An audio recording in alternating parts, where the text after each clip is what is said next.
다 그렇게 구명조끼를 학생들은 입었다고 하는데 그렇게 발견하기가 힘듭니까 지금요?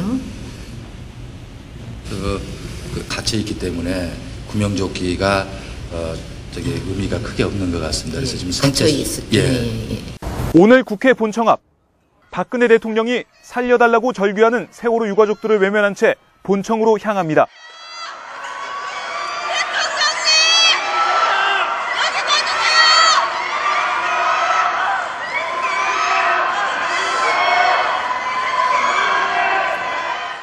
박 대통령은 옆에 있던 박형준 국회 사무총장의 인사를 받으며 미소까지 보였지만 끝내 유가족들은 쳐다보지 않았습니다. 어젯밤부터 국회 본청 앞에서 노숙을 하며 박 대통령을 기다린 유가족들의 노력은 허사가 되고 말았습니다. 세월호 참사가 발생한 날 대통령이 사라졌습니다. 비서실장에 따르면 대통령은 비서실장도 모르는 어디에선가 서면이나 전화로만 보고를 받았다는 말이 됩니다. 유선 보고할 때 대통령에게 전화를 바꿔준 사람이 그럼 누굽니까? 저는 알지 못합니다. 해경청장한테 직접 전화를 하셨다고요? 전화번호는 어떻게 알았을까요? 저는 알지 못합니다. 그러니까 지금 비서실장님은 청와대 시스템 안에서 소외됐거나 거짓말을 하고 계십니다. 물론 거짓말을 하고 계십니다, 지금. 세월호 사고 첫 보고를 받았다는 오전 10시 이후 오후 5시까지 7시간 동안 대통령의 행적이 여전히 오리무중입니다.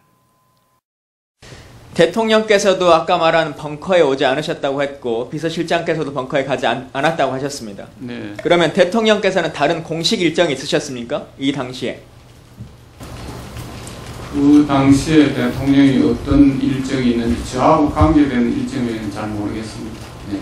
당일날 물어보는 게 아니라 사건이 발생하고 지금 거의 90일이 다 돼가는데 확인이 안 되신 겁니까? 알 수가 없는 겁니까? 그게 국가 기밀입니까? 그 청와대 내에서는 청와대 계신 분이 많이 계십니다만 대통령이 어디 계신지 뭘 하고 계시는지 자기하고 관계없는 일이면 당연히 이날 오후 5시까지 청와대에선 대통령 주재의 대책회의 한 번 열리지 않았습니다. 실장님 대통령께서 5시에 중대본 가셨죠? 뭐라고 하셨습니까? 거기 가셔서. 다 그렇게 구명조끼를 학생들은 입었다고 하는데 그렇게 발견하기가 힘듭니까 지금요? 갇혀 있기 때문에 구명조끼가 의미가 크게 없는 것 같습니다. 그래서 지금 갇혀 있을 때. 구명조끼를 학생들은 입었다고 하는데 발견하기가 힘듭니까? 지금은 안행부 2차관 갇혀 있기 때문에 구명조끼가 의미가 크게 없는 것 같습니다. 대통령 갇혀 있어서요. 대통령은 5시 10분에 중대본에 가실 때까지 남아있는 승객 전원이 선실에 갇혀있던 사실조차도 모르고 가셨습니다.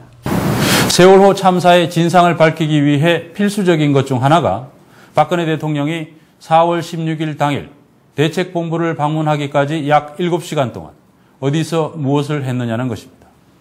수백 명이 목숨을 잃을 수 있는 상황에서 국정의 최고 책임자가 대면 보고 한 번 받지 않고 회의조차 열지 않은 것은 최소한의 책임도 다하지 않은 것이라는 비판이 나오고 있기 때문입니다. 그러나 김기춘 청와대 비서실장은 청와대가 재난의 컨트롤 타워가 아니라고 강변했고 자신도 대통령이 어디에 있었는지 모른다고 밝혔습니다. 국가 비상 상황에서 대통령이 비서실장도 모르는 곳에서 7시간 동안 있었다. 청와대에서 이게 가능한 일일까? 불가능합니다. 그는 제가 보기에는 대답을 회피하기 위한 대답일 뿐이고요. 비서실장이 그런 어마어마한 사고가 생긴 당일날 대통령의 동선을 모른다는 건 있을 수 없습니다. 이창우 현 동작구청장은 참여정부 시절 청와대에서 제1부속실 수석행정관으로 대통령을 지근거리에서 보좌했습니다. 대통령의 모든 것들이 공유됩니다. 최소한 부속실 비서들에게는. 그래서 모를 수가 없죠. 침실에서 안 나오셨으면 모르죠. 그 외에는 다 알 수 있습니다. 모른다라는 건 정말 심각한 상황이죠. 국가 최고 통수권자의 지위가 7시간 동안 사라졌다는 것 같기 때문에. 과연 김기춘 실장의 말처럼 대통령은 7시간 동안 아무도 모르게 어디에선가 무언가를 한 것일까? 아니면 숨겨야 할 뭔가가 있는 것일까? 들은 새해 예산안 시정연설과 여야 지도부 회동을 마치고 국회를 떠나는 박 대통령을 향해 다시 한번 살려달라고 외쳤습니다.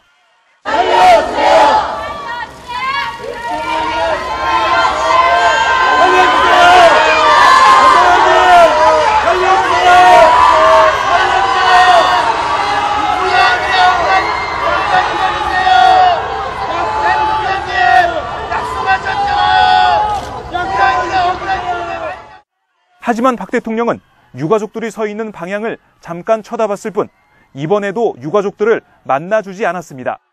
한 유가족이 김무성 새누리당 대표 앞에 무릎을 꿇는 등 이번에도 유가족들은 국회의원들을 향해 진상규명을 호소했지만 많은 의원들은 별다른 반응을 보이지 않았습니다. 밝혀주십시오! 밝혀주십시오, 대표님! 꼭 밝혀주십시오! 100여 명의 경호 병력에 둘러싸인 유가족들은 본회의에 참석하는 국회의원들을 향해서도 진상규명을 촉구했지만 일부 야당 의원들만 걸음을 멈추고 유가족들을 바라봤습니다. 아쉽네요. 저는 이렇게 손을 한번 잡아주시면 네. 국민들이 참 좋아할 것 같은데요.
세상은 끝이 정해져